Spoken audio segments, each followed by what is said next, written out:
لو عندك لحمة مسلوقة تعالي نعمل بيها وصفة البيت كله هيشكرك عليها. هحتاج طماطم وهحتاج بصل، فلفل حامي وبارد، وفصين من التوم. هنقطع معانا البصل بالشكل ده، ونقطع برده كده معانا الطماطم عشان انا عايزه افرمهم معايا في الكبه. هفرمهم معايا فرم خشن، واشوف دلوقتي هنعمل ايه في الخضار ده. وصفتنا النهارده كل اللي هيدوقها استحاله يصدق ان دي كانت لحمه مسلوقه. طعمها يا جماعه بيكون وهمي، كانك عامله لحمه مشويه على الفحم. حلوه قوي قوي فوق ما تتخيلوا.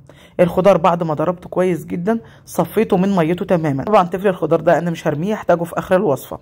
اما الميه هضيف كده عليها كوبايه من الزبادي او علبه من الزبادي، وعليهم كده روزماري لو متوفر عندك روزماري، صراحه بيدي نكهه حلوه قوي قوي.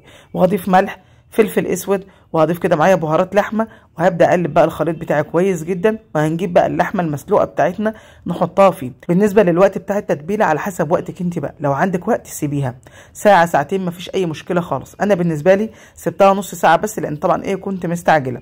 سبتها في التتبيله، ودلوقتي هنشوف هنعمل ايه مع بعض. معايا دلوقتي كده حله على النار، حاطط كده فيها سمنه على زيت، وهبدا احط الخضار اللي انا صفيته معاكم.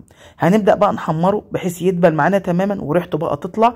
وعايزه اقول لكم نكهته بتكون رهيبه بجد. وبينقل الرز عايزه اقول لكم نقله تانية خالص. انا بحمره بحيث الخضار كده تنشف منه الميه تماما ويكون بالشكل ده. بحمر فيه كده حوالي 5 دقايق او 10 دقايق، المهم الخضار يدبل معايا خالص ويتحمر معايا كاني بحمر البصل بالظبط. وهبدا دلوقتي اضيف ليه الرز المصري. كمان انا النهارده مش هستخدم رز بسمتي، لا هستخدم الرز المصري العادي بتاعنا خالص. بس هضيف ليه كده معلقه من الكركم، وهبدا احمره مع الخضار ده. ريحه الرز ده وطعمه والله العظيم يا جماعه، ولا تقولي لي بسمتي ولا اي حاجه تاني. جربوا الرز بالطريقه دي، الرز المصري بتاعنا. بس اهم حاجه حمروه كويس جدا بحيث يبقى مفلفل معاكم. وهضيف طبعا ليه شوربه اللحمه اللي انا كنت سالقه فيها اللحمه. وهنسيبه طبعا يستوي على نار هاديه براحته خالص. في الاول طبعا بيكون على نار عاليه، وبعد كده ببدا اهدي النار بحيث يستوي براحته خالص. وبعد كده نكمل بقى خطوه اللحمه بتاعتنا.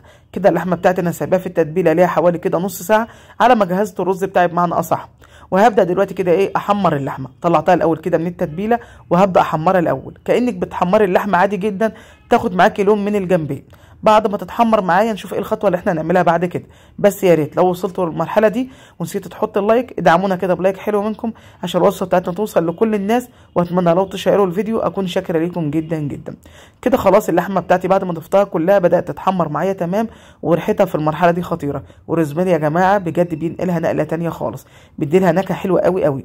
كمان فصين التوم اللي احنا حاطينهم عاملين بقى ريحه مفحفحه وقلبه الدنيا. كده خلاص بعد ما اتحمرت بالشكل ده ببدا اضيف ليها التتبيله اللي انا كنت حطاها فيها، واسيبها بقى لما تشربها خالص. ما يتبقاش معايا غير الدهون فقط. شايفين الجمال؟ كان نفسي بقى تشموا الريحه معايا بجد بجد، الريحه خطيره.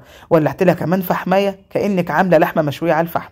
وده الرز بتاعنا المصري يا جماعه، زي ما باكد عليكم ده مصري مش رز بسمتي. شايفين جميل ازاي؟ والله طعمه بقى الرز زي ما انتم شايفين كده، الله اكبر مفلفل كانك عامله رز بسمتي. بس الله اكبر طعمه خرافه.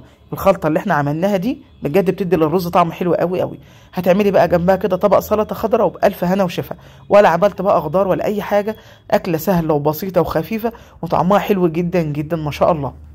اتمنى فعلا تجربوها بالطريقه دي وتقولوا لي رايكم في الكومنتات، يهمني جدا جدا. طبعا هنحط بقى كميه الرز كده المناسبه لينا، وهرص اللحمه كده عليها ورشه بقى من البقدونس. وعملت زي ما قلت لكم بقى كده طبق سلطه خضراء، وكانت اكله محترمه بالف هنا وشفا لكل اللي ياكل.